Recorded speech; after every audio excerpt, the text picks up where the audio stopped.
Hey, everybody. Buzzsprout is hands down the easiest and best ways to launch, promote, and track your podcast. Your show can be online and listed in all major podcast directories like Apple, Spotify, Google, and more within minutes of finishing your recording. Follow the link in the show notes. Let's Buzzsprout know we sent you and get you a $20 Amazon gift card if you sign up for a paid plan. Make sure you go to our website, beforethelightspod.com. Over there, you can go see all the episodes, get show notes, follow the contact page if you'd like to send us an email, and also the support page for the Patreon members section only. Follow us on Instagram at Before the Lights Podcast. And if you would, head over to Apple Podcast to rate and review the show. 5 stars, nice comments are always appreciated. Welcome to Before the Lights, the show to find out how those in sports, music, and entertainment made their mark. Let's get this show off the road. Go get yourself a coffee or grab a drink, and then tell your family, friends, neighbors, and you know it, strangers. The show is starting today. We have a 4-time winner as a professional golfer, currently a recent winner on the PGA Champions Tour.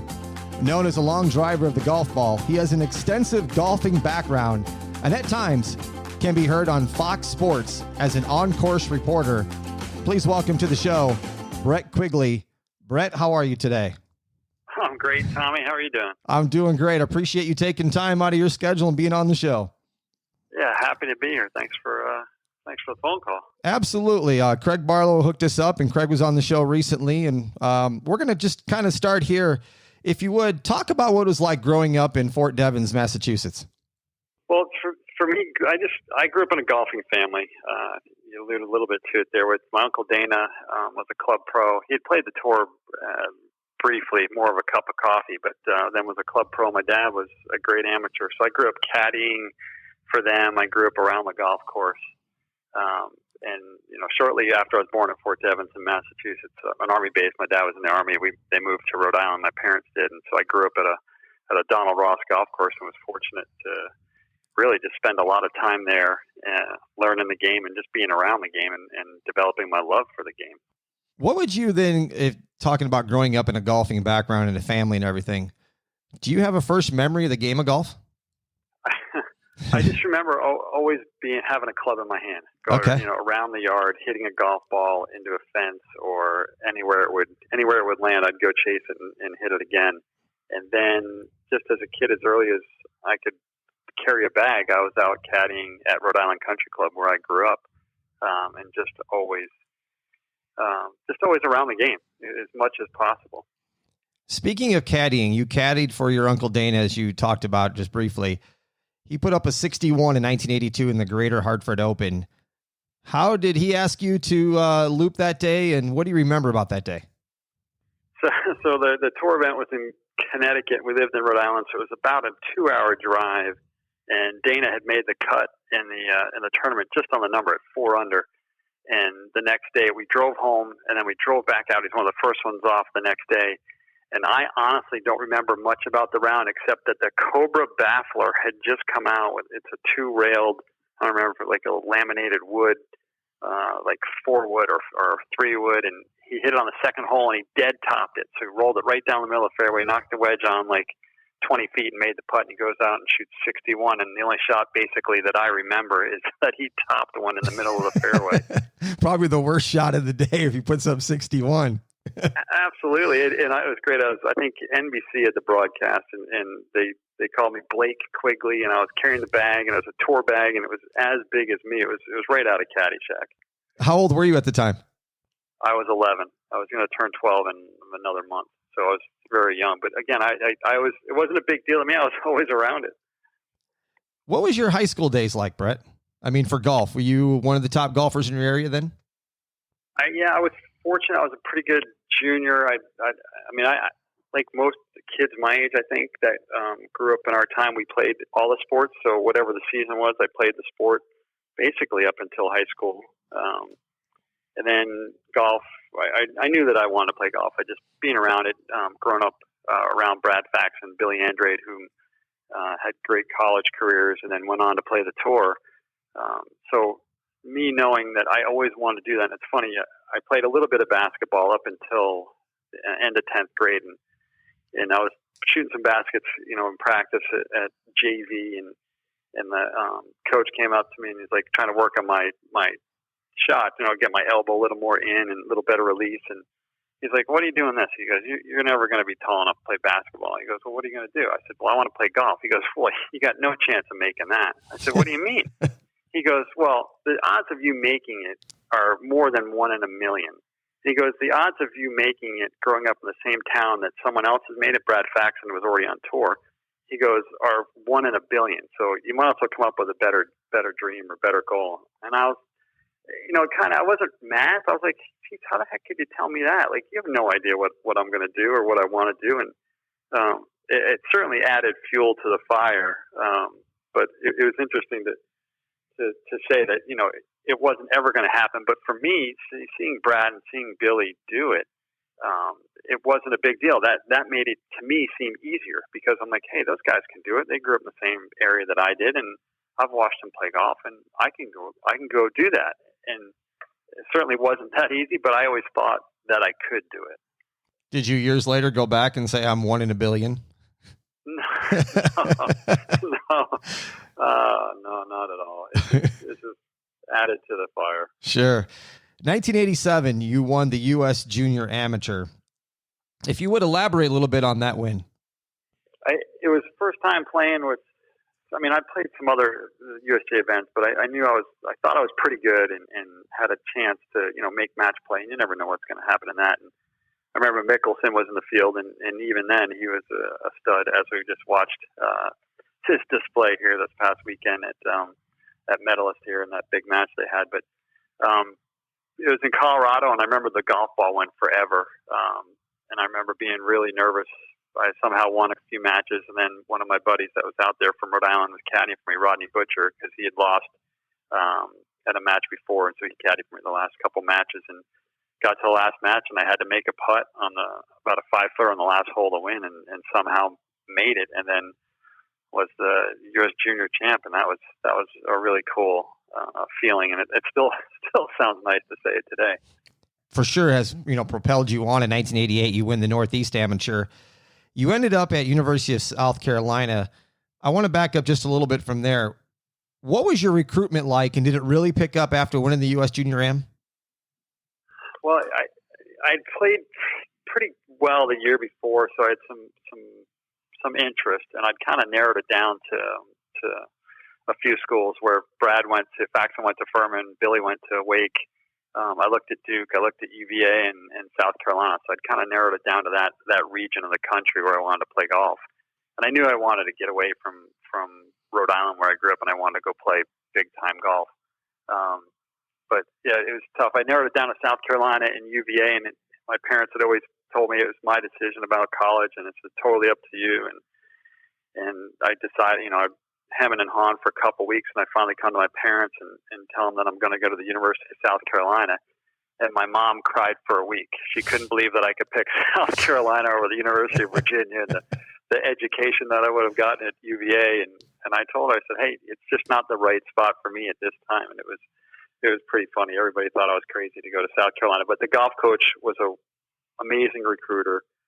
Steve Liebler taught me so much about the game, about how to play, how to practice, and really molded me into a lot of the person that I am today. Was the coach then the deciding factor in why you decided to go to South Carolina? I'd say, yeah, coach. He was just a great recruiter. I had people, when you're in high school, you're very, impressionable. But I had a lot of former athletes, a lot of former alumni write me letters every week. So it was nice to be wanted. I was fortunate where I was going to get a scholarship where I wanted to go, but it just felt like that was the place for me. And coach said, hey, you're going to come in as a freshman and you're going to play. You're not going to sit. So I want you to come in and no matter what you do. And he played me the whole time, which was great. And I struggled my first year, but he stuck with me. You talked about your mom being upset with the education you might have gotten at UVA, but you were a 2-time academic All-American. So obviously academics were something instilled in you, not just in the game of golf. If you can, Brett, would you just kind of talk about how important academics was to you then for young kids that are listening today? Well, it it was always very important to me, and it still is. And I've got an 11-year-old and 13-year-old, and they get that too. Just even up until my last semester of college, I wasn't. I mean, I thought in the back of my mind I wanted to play professional golf, but you never know if you're ever going to make it. And I didn't make it out on tour until 6 years after graduating college. So it certainly wasn't, hey, I turned pro and wow, I'm on tour and I'm this great player and doing all these great things. But back to the education, it was important to me because you never know, especially in our sport or other sports where guys play for maybe 2 or 3 years or get hurt, and then you're 25 years old and you'd be like, hey, what the heck just happened? What am I going to do? So it was always important to me, and I did take it seriously and enjoyed doing it. And I don't know if that comes. Maybe not enjoyed. I enjoyed working at it. I think that's the whole process. Same thing with golf. I enjoy trying to get better and enjoy practicing, enjoy playing, and just see how far you can go in a certain area. And you talked about your transition just a little bit. How different was it going from playing high school and junior am golf to playing at the University of South Carolina?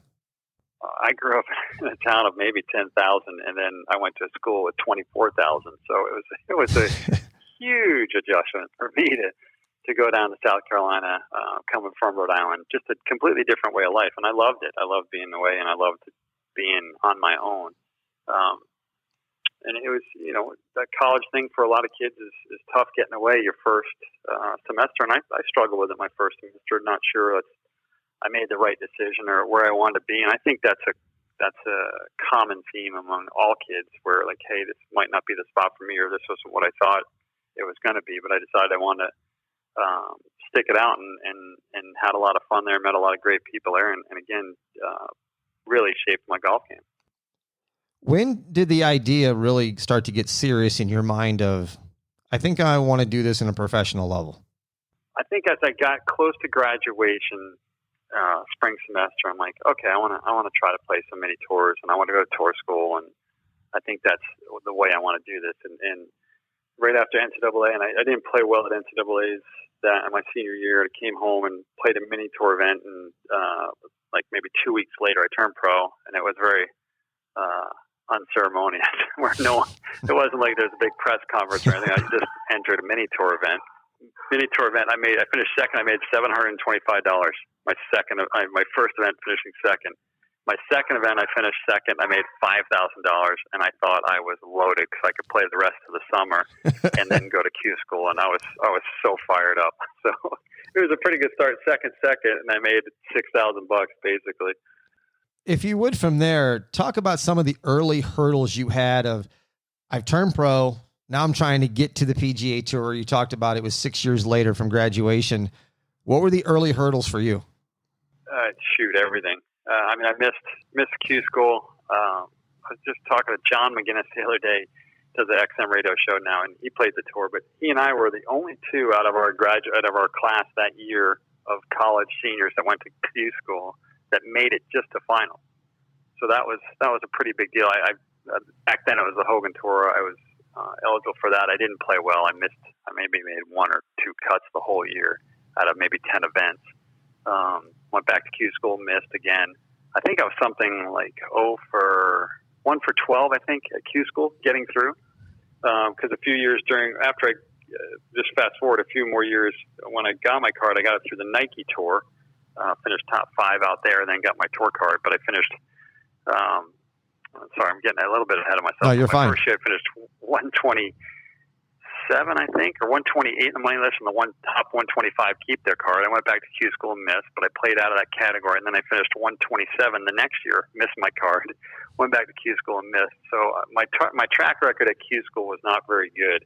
A 6-round tournament in December, for some reason, I didn't play well and didn't perform well. But back to where I was, I played everywhere. I went to Argentina, I went to Chile, I went to Canada, went to the European Tour School, missed.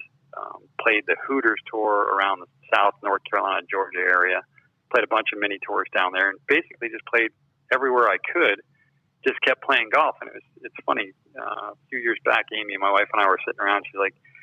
She said, so many people when we were growing up, we were dating at the time when I was doing all this stuff, she said so many people kept asking her when I was going to quit, doing this and get a real job. And it never even occurred to me to quit because, again, I think in the back of my mind, I was always going to do it, and I always enjoyed the process of doing it. And then finally, 97 was my rookie year on tour. When you were having difficulty getting through Q school, were you using that as fire and motivation to continue to, all right, I got to get better. I got to get better. I got to make it. Yeah.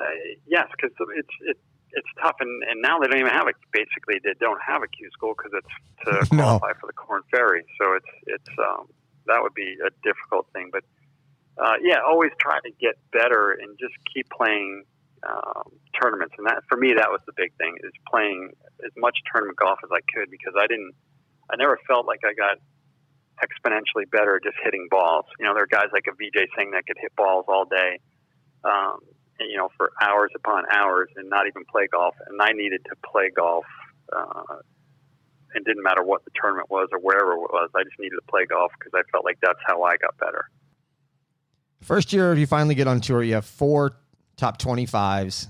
You got 2 wins on the nationwide tour, and you started to get your footing there. In 1996, you win the Nike Philadelphia Classic. Did you start feeling some momentum at that point in time? Yeah, that year I had a really nice year. I think the 96, really nice year. And like I said, finished top 5 out there with Stuart Sink, I think, was in that class, or a few, Joe Durant, some great players along the way. So that was certainly just to play with those guys day in, day out, and then all of us move up to the tour. And obviously Stuart Sink has had an amazing career and still playing well.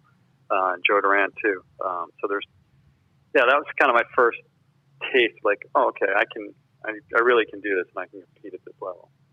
When, Brett, did it start to become for you of a comfort zone of, I'm on tour and I have some footing here and I feel like I can stay here for a while?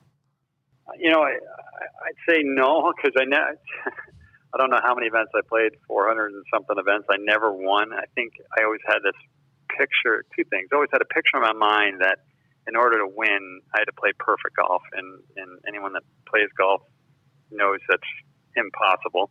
But number 2, I think I always felt like, oh gosh, if I could just win, I'd be exempt for 2 more years, and then I can go about my business or really get good or go play and have a little more comfort. So I think not ever being, I was exempt because I'd finished in the 125 a few years or top 70 a few years or top 30 1 year, where you have that little bit of a cushion. But I think you're always, in our sport, you're always trying to prove yourself. You don't have these contracts like a baseball or any other sport where they're 7-year contracts. It's, if you win, you're 2 years. But other than that, it's everybody starts at 0 for the year, and you've got to go earn it, which is good and bad. Yeah, because every year is different in golf, and every week is different in golf. There's guys that come out of nowhere and win tournaments, and they just get hot at the right times. 2001, you won the Buy.com event at the Arkansas Classic. And then in 06 was one of your better years. You had 10 top 10s and even competed in the Tour Championship. If you would, talk about, one, competing in the Tour Championship, what that was like for you, and what kind of confidence level did you have in 2006? 2006 was obviously my best year, top 10 and money-wise. And it's funny, looking back on it, I played carefree, I guess would be probably the best way to say it, or I just didn't care as much. And it's a hard thing to do in golf. There's a fine line, and I'm sure it's in all sports, where you try too hard or try to throttle back a little bit. And once I started playing well, I just got on a roll and just kept. It felt like every week was a chance, near the lead or a top 10. So it was a pretty relaxed feeling. Again, I'm not carefree, but just not trying as hard. Was it a sense of accomplishment then to make the Tour Championship? Tour Championship, yes, that was the coolest part. To be there with the top 30 players of the year was just an amazing feeling. And then to be able to get to play the World Golf Championships, that was okay, I'm finally here. It only took 10 years, but I finally got there. And in the World Golf Championship, you tied for 9th at the American Express Championship in London. That was your first start too on the WGC. Do you have an excitement level there? Were you nervous? Where were you at?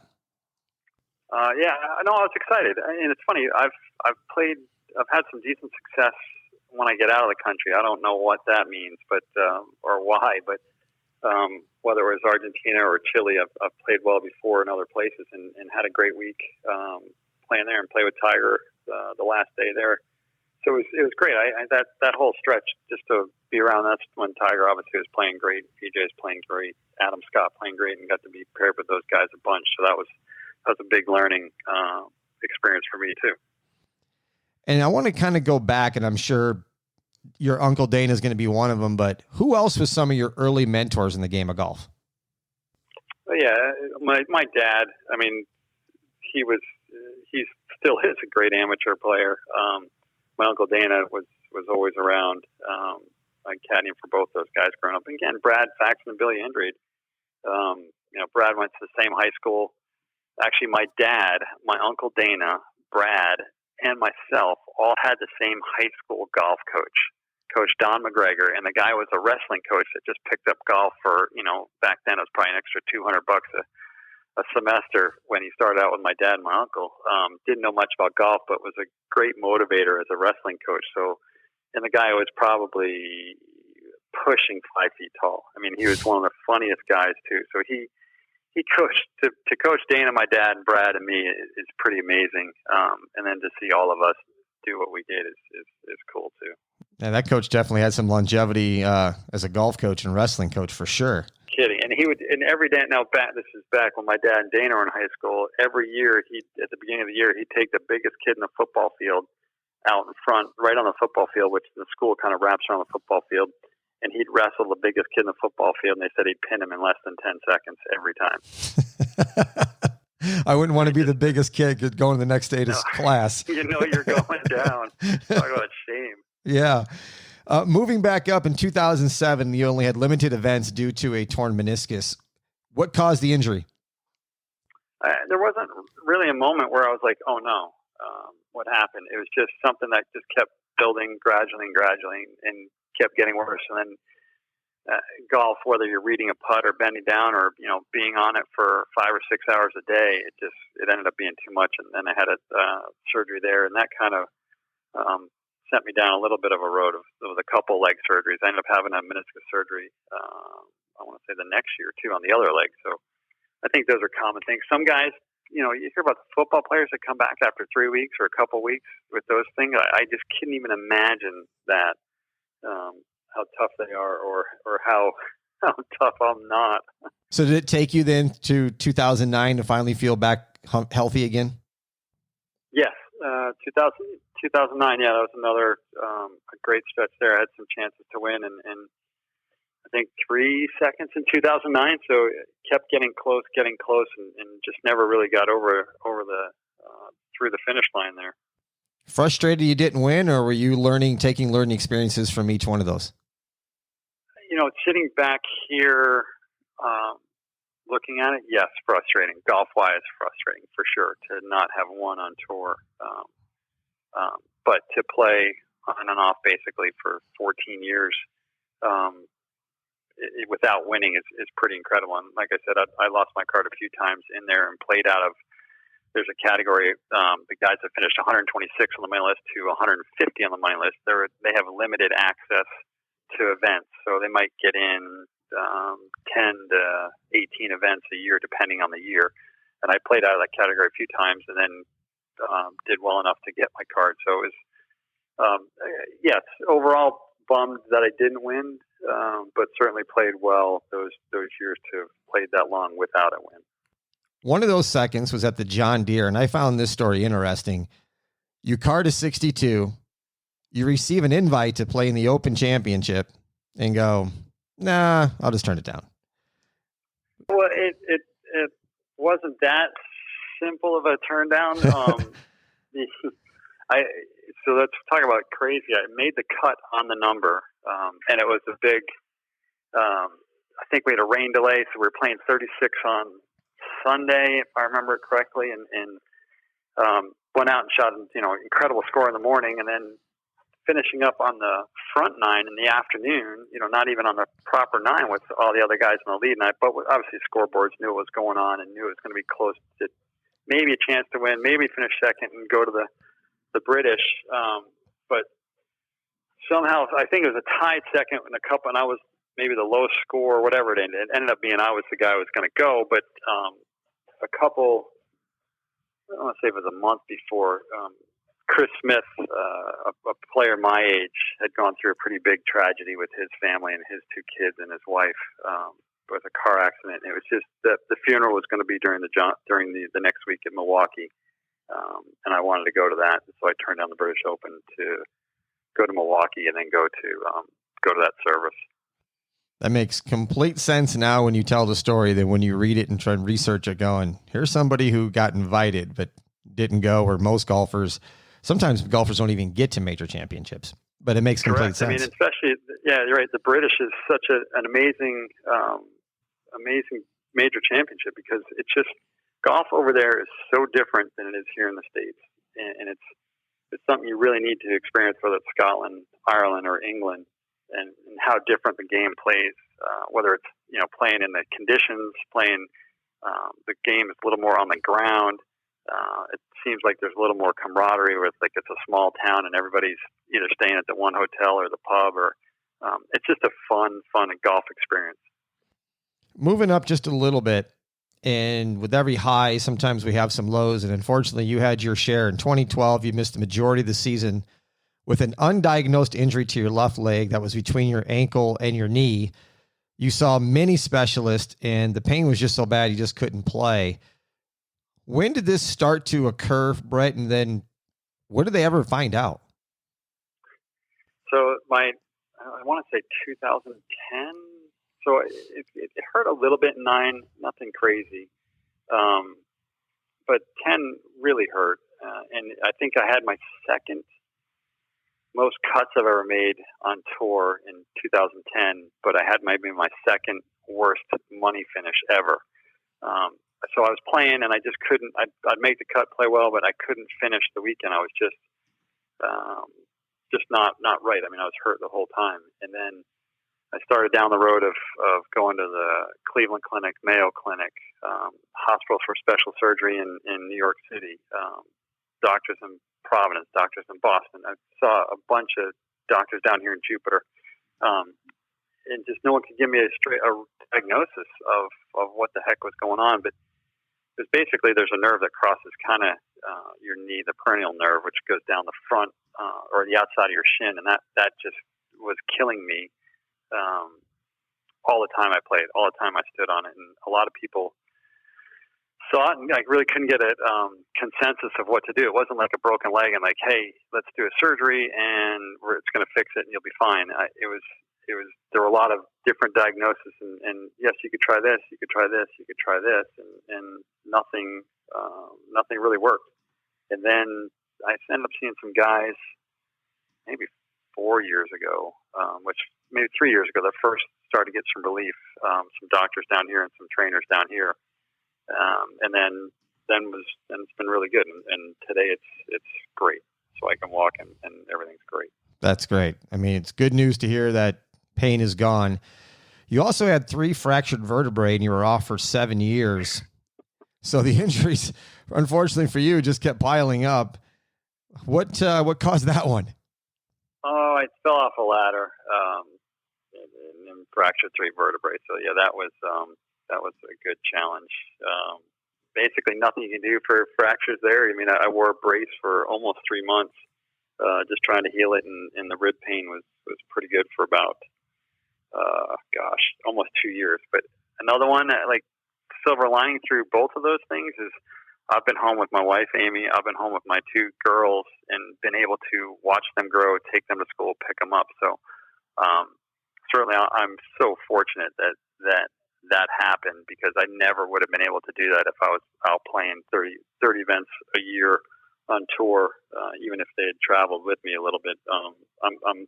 I couldn't be happier, life-wise being home with them and to experience all this stuff with all 3 of them.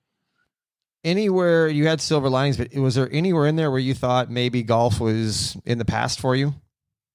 I honestly, I'm embarrassed to admit this. Probably right after Q school that I missed for Champions Tour this year, or back in December. I laid an egg there. I just didn't play well. It was Arizona right around Thanksgiving, or maybe just after Thanksgiving. And it's a tough deal as far as, I think there's 80 guys and there's only 5 spots, so you have to shoot a low score right from the beginning. And I didn't play well, and I seriously was considering the next month, thinking about my future, because I'd done, as you also mentioned at the show, there's done some stuff with Fox in the USGA, and like doing that, like talking about it. Certainly have learned about golf from there too. And I was like, you know what? Maybe I'll just stick with Fox and just do 8 events a year, and maybe that'll be my where I end up.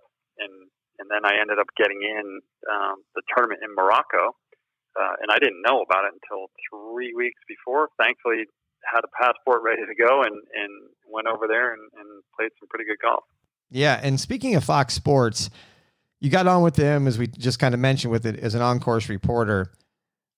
How different or how hard was it for you to go from player to being a reporter? I think on-course is, I'm not going to say easier or more natural for a player to do, because you get to call the shots as they happen, or you get to say, hey, this is a person's lie. This is the shot they're looking at. They want to land it here, or this is what they're thinking. Or to me, some of the guys in the booth have to be a little more critical, or tend to be a little more critical. I don't know if I'm saying it the right way, but I just like being on the ground. And I think Justin Thomas did a great job of doing that. He called some of the shots there at the match with Phil and Tiger and Brady and Manning there this past week. But I just feel like that's more fun for me, because you're still in the thick of things. Like in the U.S. Open, you're in there, whether I'm in the second last group or third last group, whatever it is. Being near those guys and seeing what they're going through and watching them play and how they handle it. And how much does all that equipment weigh, carrying that stuff around? Oh my gosh, you think they could come up with some better technology? It's probably, I'm going to guess low, maybe 7 to 10 pounds. But again, after you've been there for 5 hours, the belt sizes, you have to ratchet up to two sizes shorter every time. Man, it doesn't look comfortable when I see it every time. I'm like, that just doesn't look comfortable walking around a golf course with all that. It's pretty hard too, because a lot of times you're trying to get out of the player's way. If you're walking down the side and then people want to talk to you the whole time, and you're trying to listen to program, because you never know when they're going to come down to you, whether it's the producer or the guys talking in the booth, because you want to know what the heck they're saying too, and not have them say, hey, and here they are down at 13, and you're just out in space where it's just dead air. That's absolutely the worst. And last question with Fox Sports, how far away do you need to be from the players so they can't hear you? Oh, I err on the farthest away as possible. It's so tough, because I always felt like I could hear guys talking, and it's been a little different now that they've done a better job with some of the, let's call it the booths on, like, the holes coming in on 14, 15, 16, something like that, where guys are up there in the tower. But I never liked hearing them, so I don't ever want them to hear me. So I try to get as far away as possible, or talk as softly as possible. And certainly that's been one of my challenges. My producer's always telling me to talk louder. I'm like, hey, I'm 20 feet from the guy. I don't want to talk louder. Something you're still going to do in the future? I think I'll try to mix in a few this year. This whole season with the schedule the way it is, it looks like it's going to be a wash as far as USGA. I might do the Women's Open, which is going to be in December. I think we're going to be done playing PGA Tour Champions by then. I wanted to do the Open. The U.S. Open's at Wingfoot this year, but I think we're at Pebble Beach that same week, so it doesn't look good. Nice. So we'll look forward to that. You talked about getting late into the Morocco Open in February of this year, 2020. How did you find out that you got in the field?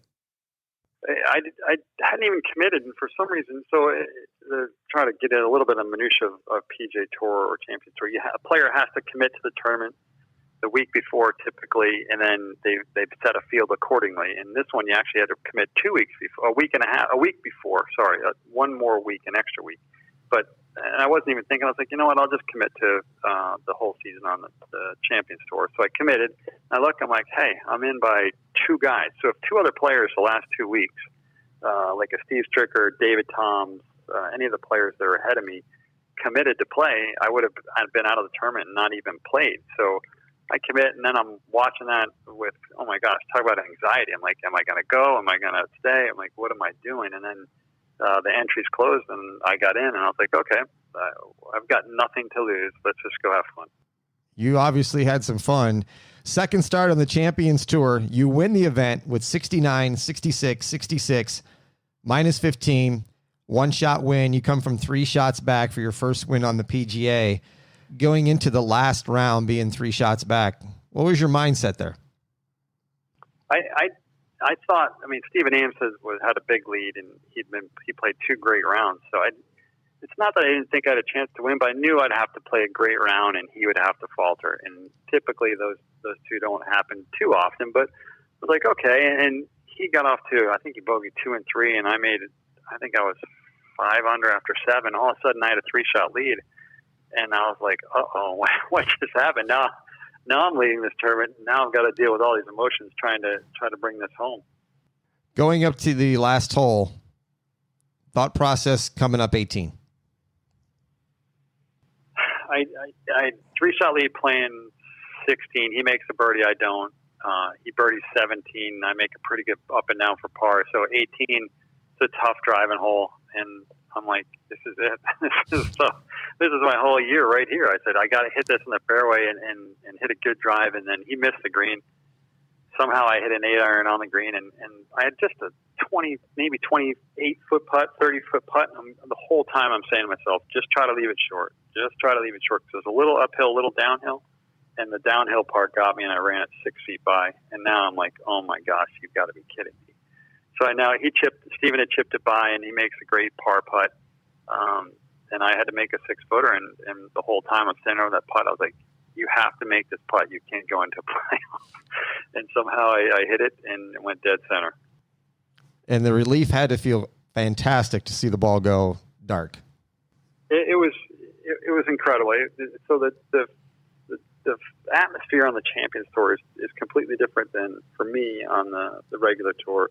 Right when I got done, 10 players were waiting by Sally Green, gave me a hug and a high five, and then get down with a card, and a bunch of players around, get back to the hotel where we were all staying in one place. All the players were there. So it was a neat family experience to go through that, and then have the support of all the guys that I've grown up playing with.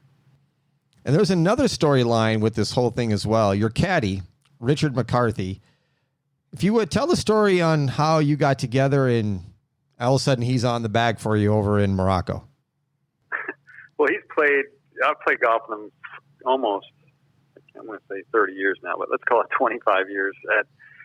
When he was at a golf course called Bear Lakes down here, and I was there for a couple of years, a member, and we played a lot of golf together, and we've been friends ever since. So, and I wasn't sure I was going to get in, and Richie has some flexibility, and he's a great golfer and a great friend. And I said, hey, I might get in this tournament in Morocco. I said, do you have a valid passport? He's like, absolutely. I said, do you want to go caddy? He said, absolutely. So literally the week before, I'm like, hey, let's go to Morocco. He goes, all right, I'm all in. So we went over there, and having him was a big help for me, and just keeping me loose and not trying to take myself too seriously out there. And we just had fun the whole week, and that seems like a pretty good recipe for me to play well is when I have fun and not take it too seriously.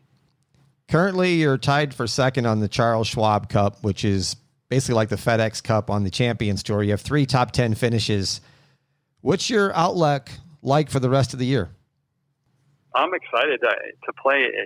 I mean, who knows what's going to happen here with hopefully the tour starts up in a couple weeks.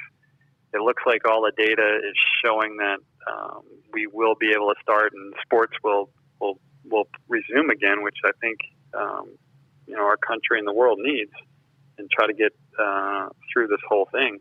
But I'm excited. Our schedule is going to be compressed. I'm very fortunate to have some good sponsorships with Imagine BC and cybersecurity and Cyber Scout. I mean, I'm just so fortunate that some people have friends with been with me for a long time to keep supporting me. But I'm excited to play some golf and get back at it. You guys are going to play. You talked about a compressed schedule. Isn't it something like 10 or 11 events in 13 weeks?